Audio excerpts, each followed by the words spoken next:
Plan பண்ணது தான். நான் என்ன சொல்லிட்டு இருக்கிறேன், எல்லா ஊடகத்திலும் நான் சொல்லிட்டு இருக்கிறேன், இது பிளான் பண்ணது தான். இந்த நிகழ்ச்சி ஒரு சக்ஸஸ்ஃபுல்லாக முடியணுன்றதுக்காக ரெண்டு பொம்பளைங்கிட்டையும் வந்து கொடையடி சண்டை ஆரம்பிச்சு, நீ யார் பக்கம் நீ யார் பக்கம், இங்கே நாட்டில் எவ்வளோ பெரிய முக்கியமான விஷயங்கள் இருக்குது, வாதிக்க வேண்டிய விஷயம், அதெல்லாம் பின்னுக்கு தள்ளிட்டு குக் வித் கோமாளி வந்து கோமாளி பக்கமா குக்கர் பக்கமான்னு சொல்லிட்டு பிளான் பண்ணி இந்த நிகழ்ச்சியை தூக்கி நிறுத்தணும். இந்த குக் வித் கோமாளின்ற அந்த பிராண்டை நிறுத்தணும், ஸ்டாண்ட் பண்ணணும். அதுக்காக ஏற்படுத்தப்பட்டது தான் இது, ஃபேப்ரிகேட் பண்ணது. இது அப்பட்டமான விஜய் டிவியோட 420 வேலைன்னு சொல்கிறேன், ஸ்ட்ரெயிட்டாக சொல்கிறேன். கேஸை போட்டோம், நான் பார்த்துக்கிறேன். இந்த ப்ரோக்ராம் எல்லாமே, இந்த விஜய் டிவியில் வந்த ப்ரோக்ராம் எல்லாமே அவங்க மூலையிலேருந்து வந்தது கிடையாது. இதெல்லாம் வந்து ஃபாரின் வந்து இம்போர்ட் பண்ணது தான். இந்த கான்செப்ட், இந்த கண்டென்ட், அந்த டாக் ஷோ உட்பட எல்லாமே சொல்கிறேன். ஒரு நிகழ்ச்சி நீயான நான் எடுத்துங்க, இல்லை இந்த டாக் ஷோ இருக்குல்ல, மற்ற விஷயங்கள் நான் சொல்கிறேன், இந்த KPY இது எல்லாமே சொல்கிறேன். சூப்பர் சிங்கர் கூட நான் சொல்கிறேன். எல்லாமே வந்து எதுவுமே இவனுக்கு மூளையில் உச்சதெல்லாம் கிடையாது, எல்லாம் காப்பி அடிச்சது தான். பிராண்டை நிற்க வைக்கிறதுக்காக குறுக்கு வழியில் போகிறீங்க பார்த்தீங்களா, சில விஷயங்கள் பண்ணுறீங்கல்ல, அதை தான் நான் சொல்கிறேன். நல்லா தெரியும் உங்களுக்கு பிக் பாஸ் நிற்கலை, அது இனி நிற்கவும் போகிறது இல்லை. விஜய் சேதுபதி வந்துட்டாரு, விஜய் சேதுபதி தூக்கி கிழிச்சிருவார் அவரு. நீங்கள் வேற ஒன்று,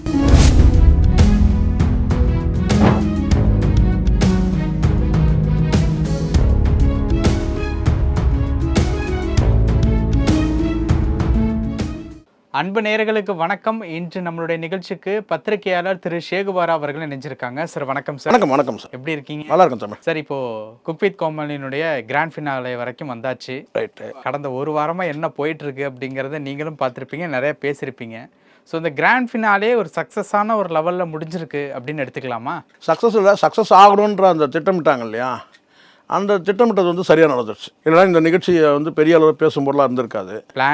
பிளான் பண்ணது தான். நான் என்ன சொல்லிட்டு இருக்கிறேன், எல்லா ஊடகத்திலும் நான் சொல்லிட்டு இருக்கிறேன், இது பிளான் பண்ணது தான். இந்த நிகழ்ச்சி ஒரு சக்ஸஸ்ஃபுல்லாக முடியணுன்றதுக்காக ரெண்டு பொம்பளைங்கிட்டையும் வந்து கொடையடி சண்டை ஆரம்பித்து, நீ யார் பக்கம் நீ யார் பக்கம், இங்கே நாட்டில் எவ்வளோ பெரிய முக்கியமான விஷயங்கள் இருக்குது, வாதிக்க வேண்டிய விஷயம், அதெல்லாம் பின்னுக்கு தள்ளிட்டு குக் வித் கோமாளி வந்து கோமாளி பக்கமாக குக்கர் பக்கமான்னு சொல்லிட்டு கிட்டத்தட்ட வந்து டிபேட் தான் நடந்தது. எல்லா இடத்துலையும் சந்து பொந்து எல்லாம், சென்னையில், தமிழ்நாடு ஃபுல்லாக, இன்னும் தமிழ்நாடு தாண்டி மில்லியன் கணக்கில் வந்து அதுக்கு கமெண்ட்டு இதெல்லாம் பார்த்து தானே இருந்தோம். இது வந்து பிளான். நான் மீண்டும் சொல்கிறேன், இது பிளான் பண்ணி இந்த நிகழ்ச்சியை தூக்கி நிறுத்தணும். இந்த குக் வித் கோமாளின்ற அந்த பிராண்டை நிறுத்தணும், ஸ்டாண்ட் பண்ணணும். அதுக்காக ஏற்படுத்தப்பட்டது தான் இது, ஃபேப்ரிகேட் பண்ணது. இது அப்பட்டமான விஜய் டிவியோட 420 வேலைன்னு சொல்கிறேன், ஸ்ட்ரெயிட்டாக சொல்கிறேன். கேஸை போட்டோம், நான் பார்த்துக்கிறேன். ரெண்டுமே வந்து பார்த்தீங்கன்னா ட்ராமா சார். இது கடந்த காலத்தில் பண்ணக்கூடிய விஷயம் தான் தமிழ். இது கடந்த காலத்தில் என்ன கேட்டினா, ஆன் கேமராவில் வந்து பார்த்தீங்கன்னா இவங்க ஒரு ட்ராமா நடத்துவாங்க, சண்டை போடுற மாதிரி, கோச்சிக்கிற மாதிரி, ஒன்று வேலைக்கு போகிற மாதிரி, வந்து எலிமினேட் பண்ணுற மாதிரி, இதெல்லாம் நம்ம பார்த்துருக்குறோம். கண்ணு கசக்கிற மாதிரி, வாதம் பண்ணுற மாதிரி, இதெல்லாம் நடந்தது.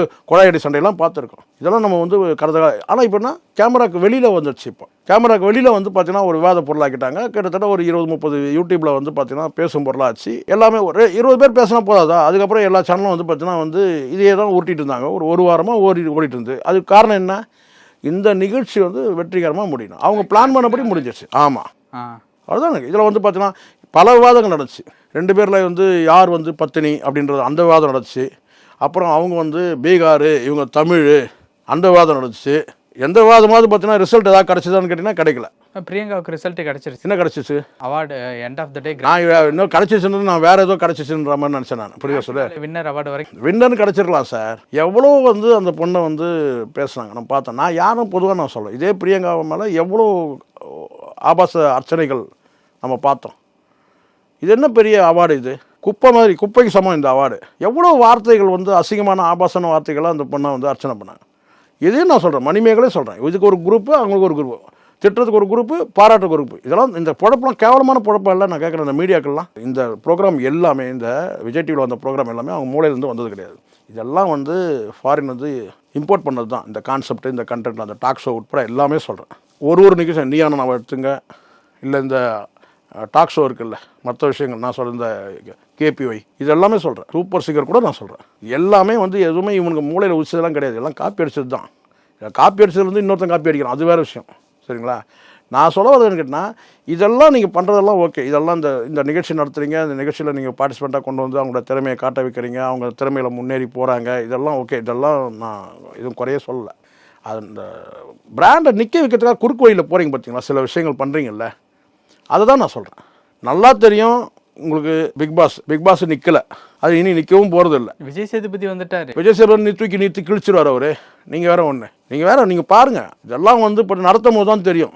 என்னுடைய கணிப்புன்னு கேட்டினா நான் ஏதோ இதை சொன்னால் நான் உடனே சிம்புக்கு சொம்புன்னு இவனுங்க. அவன் சிம்பு வந்தால் கூட ஓரளவுக்கு நின்று இருக்கும். விஜய் சேதுபதிலாம் வந்து நான் வந்து சொல்கிறேன், அவனோட மென்டாலிட்டிக்கு இதெல்லாம் ஒத்தே வராது. எனக்கு தெரியும், அப்சர்வ் பண்ண சொல்கிறேன். நான் காழ்ப்புணர்வுலாம் சொல்லவே இல்லை. விஜய் சேதுபதி மென்டாலிட்டிக்கு இது ஒர்க் அவுட் ஆகாது. இந்த சம்பளம் வேணால் வாங்கிக்கலாம், அந்த வாங்கின சம்பளத்துக்காக ஒன்றா வேலை செய்யலாம்.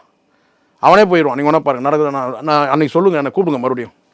விஜய் சேதுபதி பிக் பாஸ் விட்டு போயிட்டாரு சொல்லுவீங்க பாருங்கள். ஏன்னா அவன்லாம் மினிமம் ஒரு எத்திக்ஸில் இருக்கிறவனுங்க. மினிமம் எத்திக்ஸ் நான் சொல்கிறேன், மேக்ஸிமம் எத்திக்ஸ் இல்லை. அவனுக்கு இது செட் ஆகாது.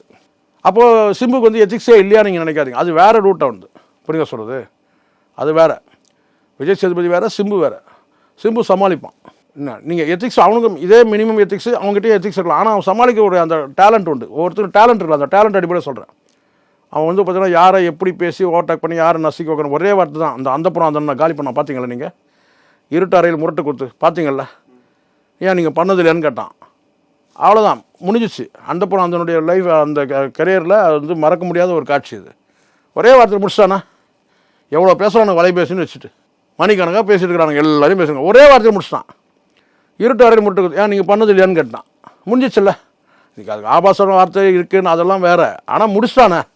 அந்த மாதிரி கேட்டால் யாரை எப்படி கதம் பண்ணணும் அவனுக்கு தெரியும். அவன் ஓரளவுக்கு சரியாக இருக்கும். இந்த பிக் பாஸில் வரக்கூடிய அந்த பார்ட்டிசிபெண்ட்லாம் எப்படி மேனேஜ் பண்ணுறதும் ஒன்று இருக்குது. அது வந்து விஜய் சேதுபதி முடியாது. என்னுடைய கணிப்பு குக் வித் கோமாளியில் பார்த்தீங்கன்னா காட்டக்கூடிய பாட்டு ஃபெயிலியர் ஆனதுக்கு என்ன காரணம்? ஃபெயிலியர் ஆக்சுவலாக அந்த குக் வித் கோமாளின்ற அந்த கான்செப்ட் கேட்டால் சீசன் 3, 4, 5 போகலை. டிஆர்பியில் வந்து பார்த்தீங்கன்னா ஃபெயில். ஆனால் அது சக்ஸஸ் ஆன மாதிரி காட்டணும். ஏன்னா அந்த பிராண்டு நிற்கணும். அந்த பிராண்டு நிற்கணும். இப்போது சீசன் 3 போகல, 4 போகல, 5 போல் 6 கூட நிற்க வைக்க முடியும். புதுசாக பார்ட்டிசிபெண்ட்டை வர வைக்க முடியும். வேறு ஏதாவது புதுசாக திங்க் பண்ண முடியுமா? ஆனால் அந்த பிராண்டு விடக்கூடாது. ஆனால் குக் வித் கோமாளி பிராண்டே விழுந்துருச்சுன்னு வச்சுங்களேன், அதுக்கப்புறம் அவ்வளோதான். அப்போ அந்த பிராண்டை காப்பாற்றணுன்றதுக்காக பண்ணது தான் இது. இதை பிரியங்காவை வந்து காப்பாற்றணுன்றதோ இல்லை வந்து மணிமேகலை காட்டி ஒன்றுன்றதெல்லாம் கிடையாது. 2 பொம்பளையும் அடிச்சிடும். இது பிளான் பண்ணி செஞ்சது தான். ஸ்க்ரீனுக்கு பின்னாடி நிறைய விஷயங்கள் நடக்குது சார்.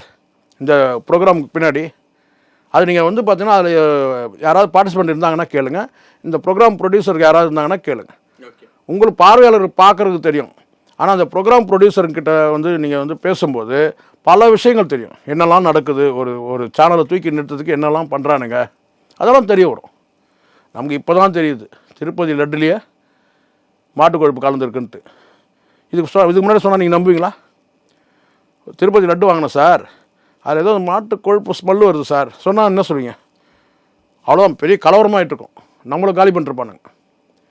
எப்படி நீ வந்து சொல்லுவேன்? முதல்ல வந்துருப்பானுங்க, இவன் இந்து மத விரோதி நிற்பான் ஃபஸ்ட்டு. இவன் சங்கின்னு அவன் ஒரே ஒரு சொல்லியிருப்பான். இவன் வந்து எல்லா சங்கியும் வந்துடுவான். கேட்டால் இவன் வந்து சங்கிகளுக்கு எதிரானவன், இந்து மத விரோதின்னு இருப்பான்.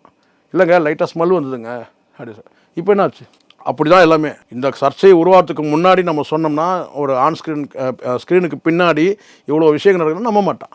இப்போ கிட்டத்தட்ட நம்ம இப்போ நான் சொல்கிறது ஓரளவுக்கு சொல்கிறாங்க சார், இது வந்து ஏதோ வந்து ஃப்ராங்க் தான் இது நடக்குது, இவங்களுக்குள்ளே ஏதோ பேசிட்டு செய்கிற மாதிரி தான் இருக்குது, ஸ்கிரிப்டடு ஃபேப்ரிகேட்டட்ன்றதை ஓரளவுக்கு இப்போ புரிஞ்சுக்கிறாங்க. இன்னும் காலம் இருக்குது, வெயிட் பண்ணுங்கள். ஏற்கனவே இங்கே இருக்க பாதி டீம் வந்து இன்னொரு டிவிக்கு போயிடுச்சு, புரியுதுங்களா? இதே இங்கேருந்து பாதி வந்து கிளம்பி வேறு ஒரு சேனல் போய், அப்போ சேனல் கூட காம்படிட் பண்ணணும். எந்த ப்ரோக்ராம் ப்ரொடியூசர் இங்கேருந்து போயிருக்கா இங்கே இருக்கிறது அப்படியே அவனுக்கு தெரியும், அவன் அங்கே காப்பி அடிப்பான் அப்படியே. அப்போ இவ்வளோ சிக்கல் இருக்குது. இதில் இந்த 2 பொம்பளையும் ஆட விட்டு சண்டை போட விட்டு கொடையாடி சண்டை போட விட்டு பண்ணிட்டாங்க. இப்போ இதில் வந்து பார்த்தீங்கன்னா யாராவது ஒருத்தர் எப்படி இருந்தாலும் ஒன்று பண்ண தான் போகிறாங்க, சரிங்களா? ஒருத்தர் வந்து ஃபெயில் பண்ணால் ஒருத்தர் தூக்கி நிறுத்தணும், அப்படி தான் காட்ட போகிறாங்க, சரிங்களா? ஆனால் இது பெரிய ஒரு இந்த ப்ரோக்ராம் வந்து இதுக்கு நான் கேட்குறேன், இந்த 2 பேருக்கு இந்த பிரியங்கா விசஸ் மணிமேகலை இது நடக்காமல் இருந்தால் இந்த ப்ரோக்ராம் பற்றி நீங்கள் பேசியிருப்பீங்களா? இப்போ நம்ம இதை பேசியிருப்போமா? ஊடகங்கள் ஏதாவது பேசியிருக்குமா? இப்போ எத்தனை ஊடகங்கள் இதை பேசுது? காரணம் என்ன? இதுதான், இது ஃபேப்ரிகேட் பண்ணது. ஓகே சார், நிறைய விஷயங்கள் பேசுகிறோம், நேரத்துக்கு ரொம்ப நன்றி சார்.